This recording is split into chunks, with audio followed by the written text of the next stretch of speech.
I just moved my family, 9 people, into this off-grid cabin in Alaska. And it's beautiful. There's a moose. It's wild, serene, and it's also very rustic. Temporary toilet, and if you need to do any washing, got a bucket for washing. Yeah, doing the laundry for 9 people with a bucket, that wasn't gonna work. So we decided to modernize this cabin just a little, just give us a few modern amenities to make off-grid life easier for our big family. And we very quickly ran into a problem. With a kitchen and a bathroom and all the appliances, we need more power. So we put up a huge solar panel system, a PV array, so we could catch lots of power from the sun. But then we got into other projects and the solar panels sat unconnected. Well, winter is here and our need for more power is bigger than ever. So it's time to finish this solar project. With temperatures dropping and snow falling, it's not going to be easy, but it has to be done.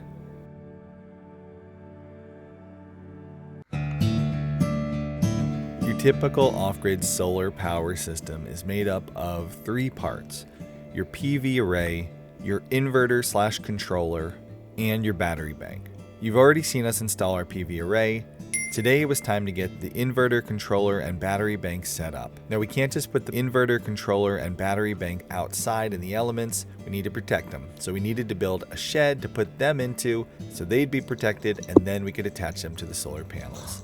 We had enough work cut out for us, and then it snowed. We had a kind of early snowstorm here where we're at. I have to get our big solar system up and running because our big solar system is designed to take advantage of days like this where we have a little bit of blue sky in the winter, the sun comes out for a couple hours, and it can charge up a big battery bank. We don't have that running right now, so we've been running off the generator a lot. Today I'm going to build a little shed for my battery bank and for my inverter. And I'm going to build it out of, well, like recycled material. My friend Mike stopped by. He had a lot of lumber left over that he said he doesn't really have anything to do with and he wants to clean up his place. So he has rough cut 2x6s, plywood, and all kinds of stuff. So I thought this is perfect. If you've been following our adventure chronologically, you're probably a little surprised to see snow in this episode. I want to let you know we're fast forwarding a little bit. Don't worry, you're still going to see everything that's happened up to this point, but we started our solar series and I promised I would release the second video in the series soon for anyone who's following along to do their own solar project like this. And also I wanted to put it out this week because this system is on sale. There's a big Black Friday sale. I'll tell you about it later, but if you're looking to go off grid or set up a super battery backup at your on-grid home, be good to check that sale out this week. I'll tell you more about it later.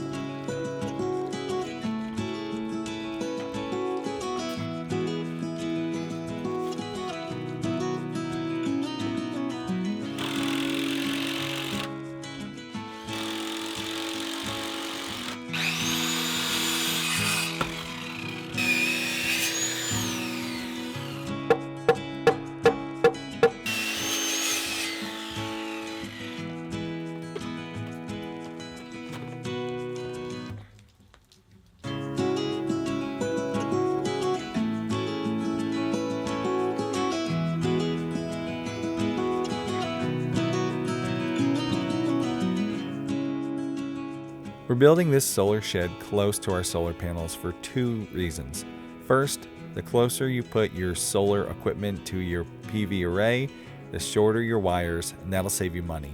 The other reason, we were going to put this equipment in the cabin, but we decided against it because it does bring a increased risk of fire.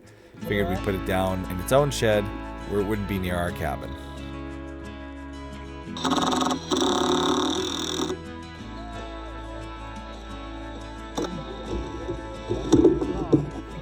Now, I'm no carpenter, but we've been doing a lot of building on this homestead, so I'm starting to get the hang of some things.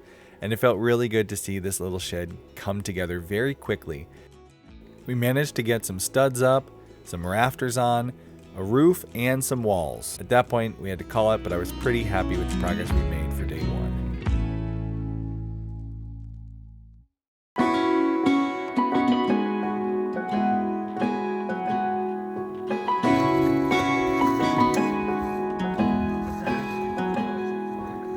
Day 2 started with us working on some more sheathing for the walls and preparing to bring in some of the solar equipment we needed in the shed. Bring that one down. It's one of the ones I pulled from the side. So it's just like a busted edge. We'll use that one because we got a 3/4. Yeah.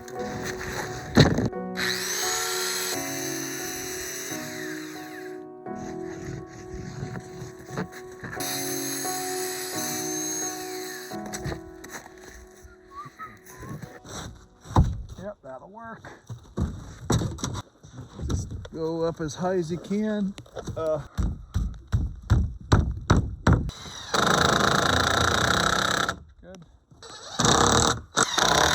For that one. Come on, pups. Up, up. Come on, pup. Up, up. Nice. Going in here.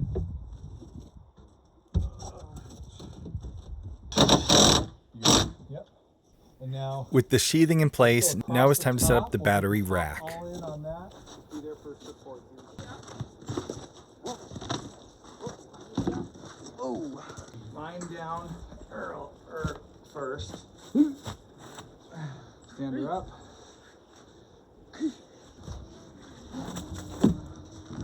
Here. Slide away. It's a big boy now.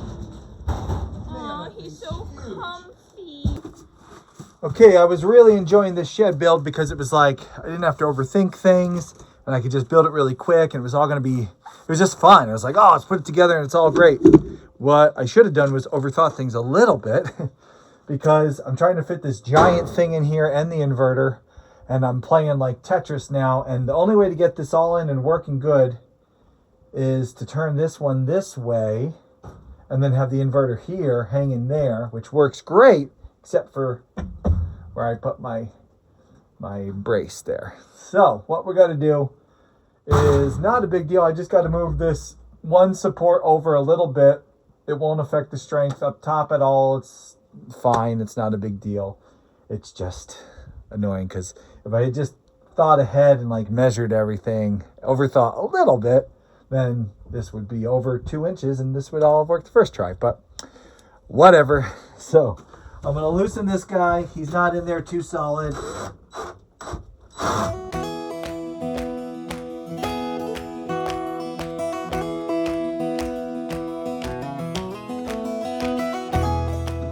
Not a big fix. Didn't take too long. Just to move this one pillar over a little bit. Not a big deal. It's important to keep your battery bank warm, and your inverter generates heat. So as long as you keep your inverter and your batteries close and well insulated, everything will heat each other, keep everything nice and cozy warm. It's good. We're close to the solar panels. It's just like a win-win-win here. So I'm really happy how this is turning out.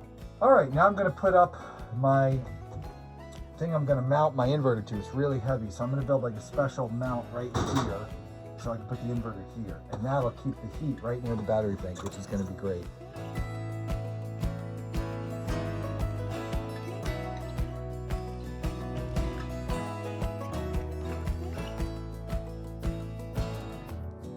Okay, so here's what we got. We mounted the big heavy duty mount for the inverter in the middle of the shed.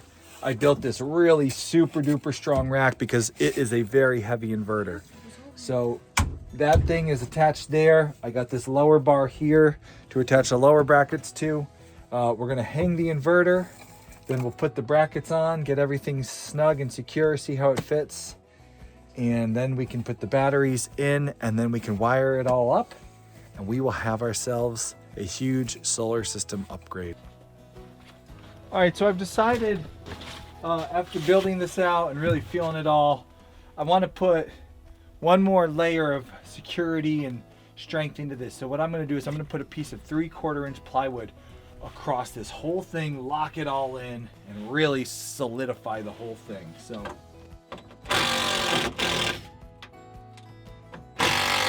not long ago, we had our first Alaska earthquake since we've been here, and it was a magnitude 5.6, which is a bigger one. Not like crazy, but it's big. And that was kind of like a oh moment. Like, all right, we really got to build things for earthquakes because I want to make sure this guy's strong and earthquake ready.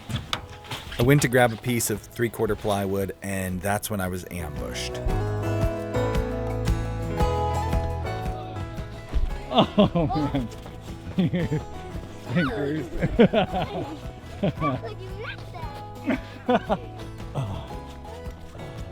Almost. Ah!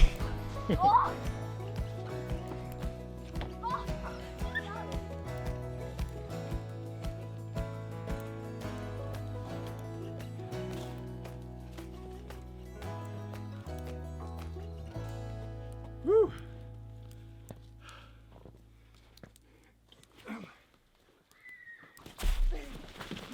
Oh, direct hit. Into the house.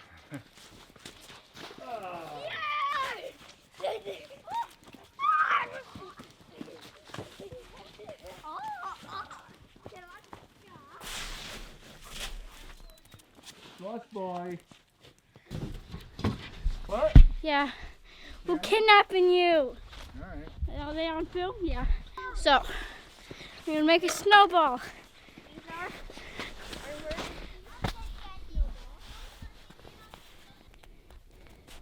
Alright, so, snowball. Make it big.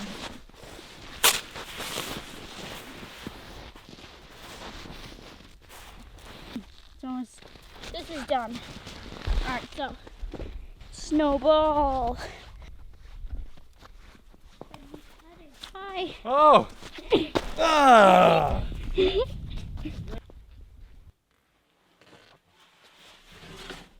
In between snowball attacks, I was finally able to cut the piece of plywood that I needed, get it back to the shed, and mount it.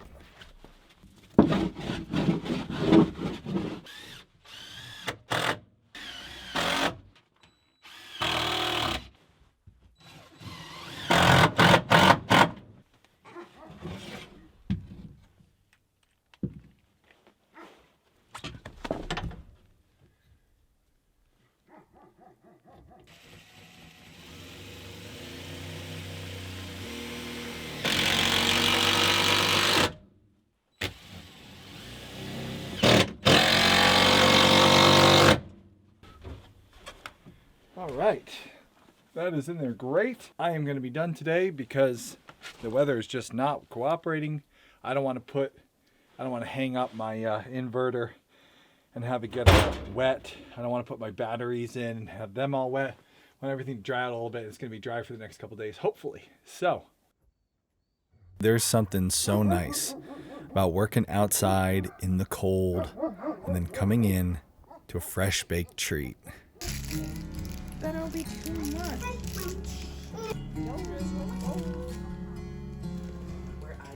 My daughter baked a cheesecake with an Oreo crust and a caramel Heath topping. That one didn't want to wait.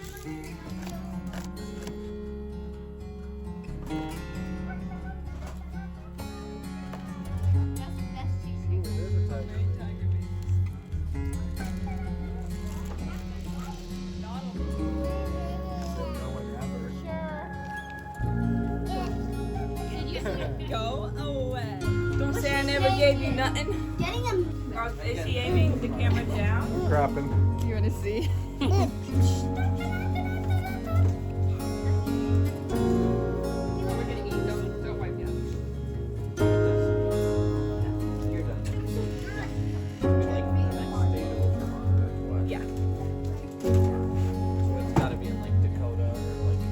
What did you It say? says yes. What did you? No. No, this is gonna be rich. No, What are you gonna do? You're just gonna eat the rest of the morning. I'm not so abused.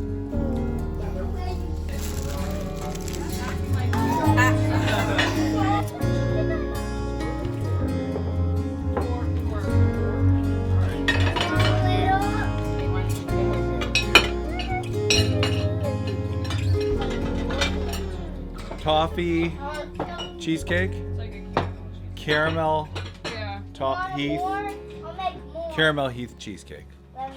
After a long day. I'll make more. With an Oreo crust.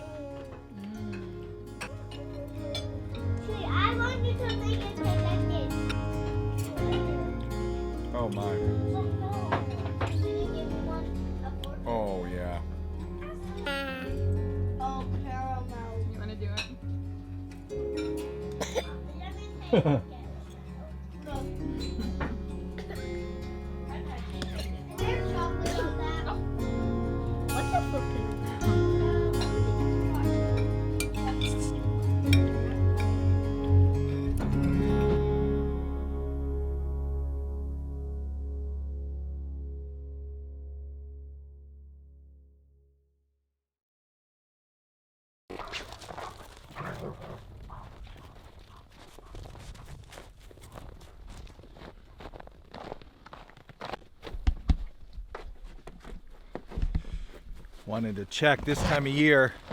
The sun is very low in the sky. We don't get a lot of good sunlight, so I wanted to check and see how our solar array is going to work and what trees I have to cut down. And I can see right now, this is like what we designed. It's kind of prime time for the solar panels right now. The sun is just entering this open patch over here where there's not a lot of trees, but I know I can see right now I have a lot of little trees here that are blocking sun. This big one that I dropped back when we put the solar panels in is putting some shadows on the panels, as well as this tree right here is putting a lot of shadow on the panels. If I shake it, I can see it on the panel there. So I got to cut this tree down. What else do I got to cut? This tree here is putting a shadow on the panels. So I got to cut this tree. If I shake it, yeah, I can see it on the panel moving over there. And then I probably got to cut, I think these two are going to put a big shade on this as well. But other than that, it actually looks like once those are cut, this should get really good sun for a couple of prime hours. If I block the sun, you can see the sun's right here, and you can see the tree line's pretty low, and we got really good open sun there. So if I just cut a few of these, we should get really good solar power for a couple of solid hours. And that's why we designed the system the way we did. That's where we put it where we did. Hopefully it works for us. We'll see.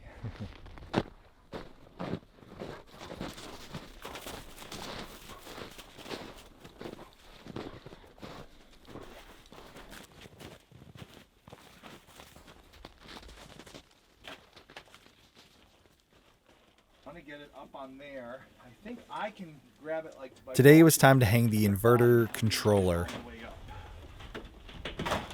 Okay. Yeah. There it is. This is worth all your money right here. Just this. Ready? Ooh, the satisfying peel. I may have broken it. Oh no! That right there, you'll get it right there. Go for it. Ooh.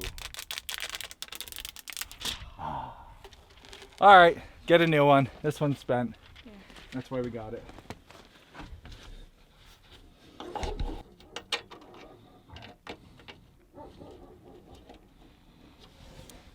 Quiet, pup.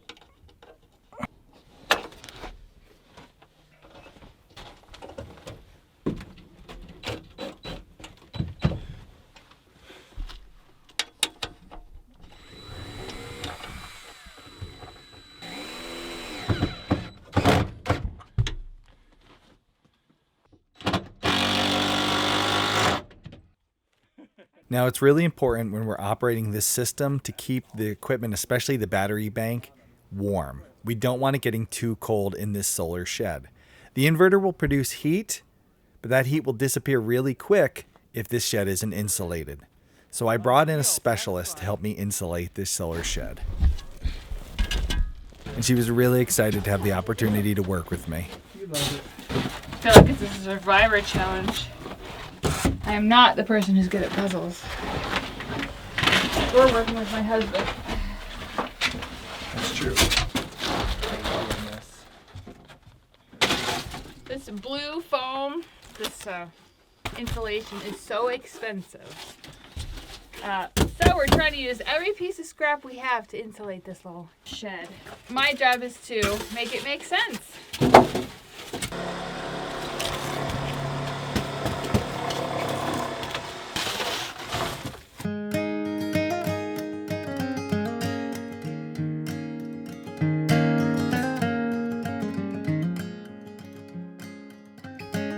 Do you remember in school doing group projects? I know there's mixed feelings on group projects. Some people love to work alone. They just want to be left alone, be independent, get the job done at their pace, their way. And then there's people like me who love a group project because we get to hang out with our friends and get less work done at the same time. Kay is a work alone kind of person. She doesn't like group projects. Me, I love them. I try to drag her down into a project like this at least once a week, just to remind her how fun it is to work together. What about you? Let us know in the comments. Are you a work alone kind of person or a group project kind of person? And why?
The floors, the wall, and the ceiling were now insulated around the battery bank.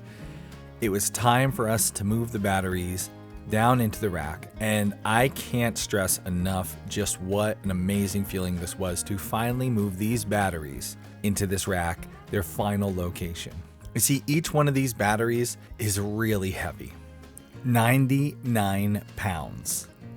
And we have moved these batteries, well, I've lost track how many times we moved them.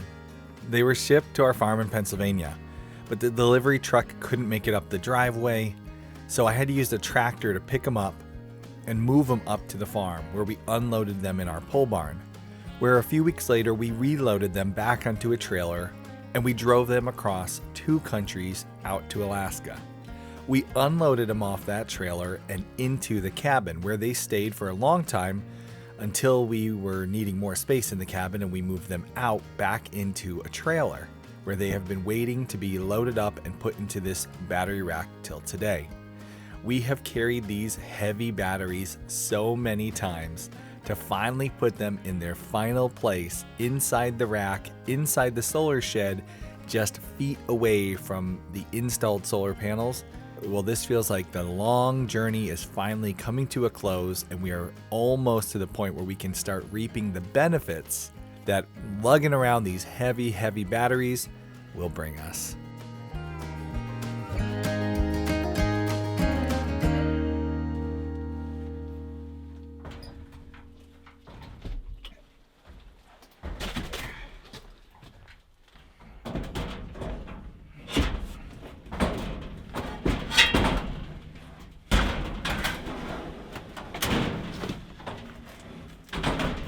Oh, okay. That is how those go in.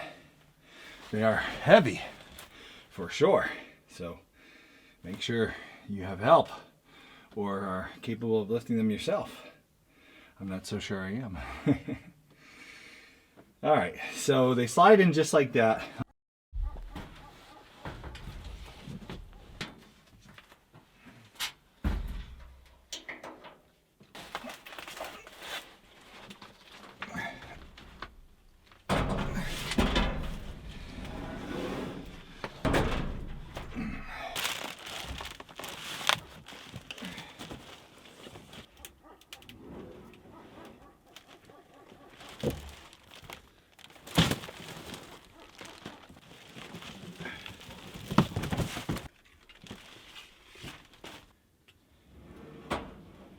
They tell you to start at the bottom and work your way up.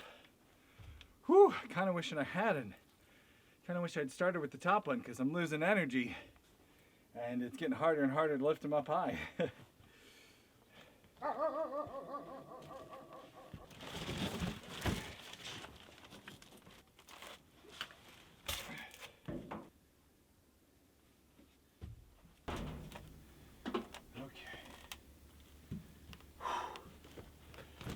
Yes.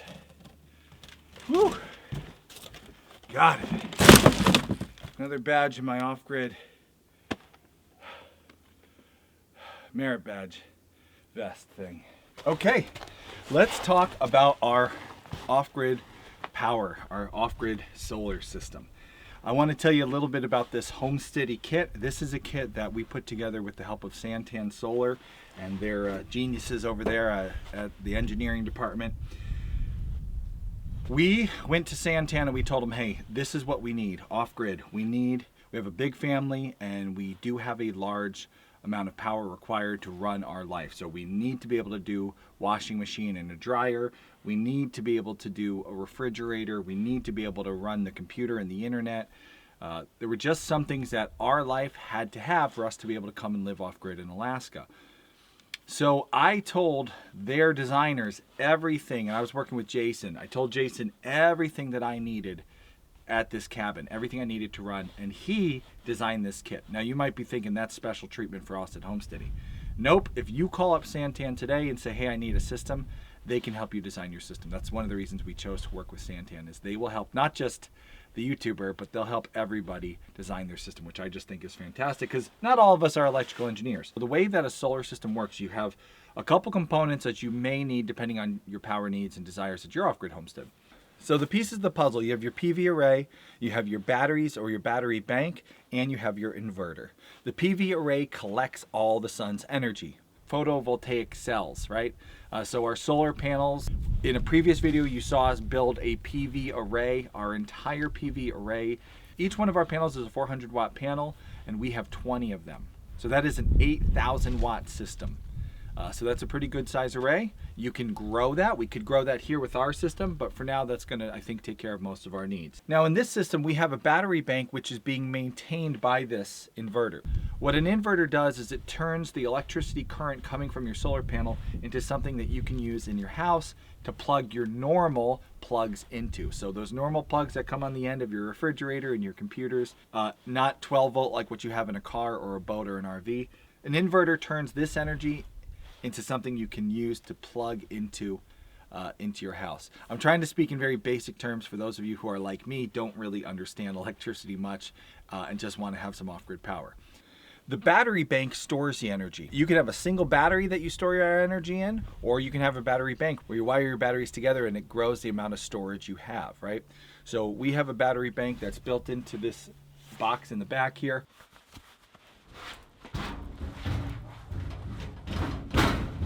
So this here is the EG4 battery bank system. So this container is made for the EG4 batteries. They slide right into this battery rack system, and inside they all connect up to each other. That is the battery bank that's going to store the energy that my family needs for our off-grid life here. So the way a battery bank works is the solar power that you're collecting. Let's say you have a really sunny day and you get, we're just going to use some nice simple numbers here so that everyone can follow along. Let's say that the sun is shining and you gather 10,000 watts, but in a day you only go through 5,000 watts. Well, your battery bank will bank those extra watts for you to use the next day. Should it be a cloudy day, you'll still have 5,000 watts in there for you to go, and hopefully the next day the sun comes out and shines and you get to charge up your battery bank again. You don't need a battery bank when you're living off grid. You can operate off of just solar panels. You can operate off of solar panels and inverters. As the sun comes up, you have electricity to use. You plug stuff into your system, you use it, and off it goes when the sun goes down. But a battery bank gives you power when you need it and collects when you're not using. It's collecting. So it's really an efficient part of the system. So these three parts of this system, you have your solar array, you have your inverter, and you have your battery bank. And when you have those three parts of your system all combined, that'll give you a way to collect power, a way to convert it to be able to be usable in your life with your normal stuff, and a way to store it so it's there when you need it. So a basic off-grid system does best with those three parts. Now you can find solutions that are all built in one. You can use individual parts of that where you need it. But the nicest, best bang for your buck, best way to run an off-grid system currently still is to have a PV array with an inverter and a battery bank for people who have a higher power need like me and my family. Cool thing about a battery bank is it is something that you can kind of build as you go. So you could start with just one single battery. We actually have had one single battery in our cabin running our water system, running some ventilation and fans in the cabin, one DC battery setup, and we have been using that since we got here back in the summer. You can get one battery, and then when you have enough money, link the two together and create a 2-battery system, all the way up to, you can have 6 or 10 or 12. You can just go crazy and make really, really big battery banks depending on your needs and your budget. Those two things are the limiting factors. But this is going to be great for me and my family. We're going to be able to run our washer and our dryer, our dishwasher. We're going to be able to run our computers and the things we need to produce the show and stay in contact with people. And yeah, it's going to take care of all our big necessities so we can enjoy off-grid life without having to wash clothes by hand for a family of 9 people all day long. So, great system. We're going to be wiring the solar array to this shed, powering up our inverter, charging up our battery bank, and then from this shed we're going to run one main electric wire to the cabin, which will then turn into totally normal electric like you're used to in your home. We'll have a fuse box in the cabin that'll be wired, and it'll just be like any other house, normal electricity at the cabin side. You'll plug into outlets. It'll be totally what people are used to. So that's all the magic behind this system. If you don't know, if you're not really good with electronics and you want to have a solar system, Santan is awesome. They will help you design your system, small or big.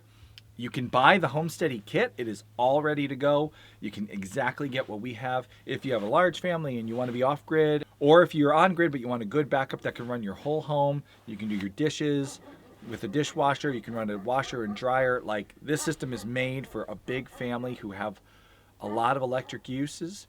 You can just buy the Homesteady kit. But if you have less needs than us, if this kit isn't right for you, if this is too big for you or too small for you, Santan can create a custom kit for you, and they will help you figure out what your needs are, how much you need. Give them a call. Have a link in the description below that'll give you a coupon code so you can get a discount.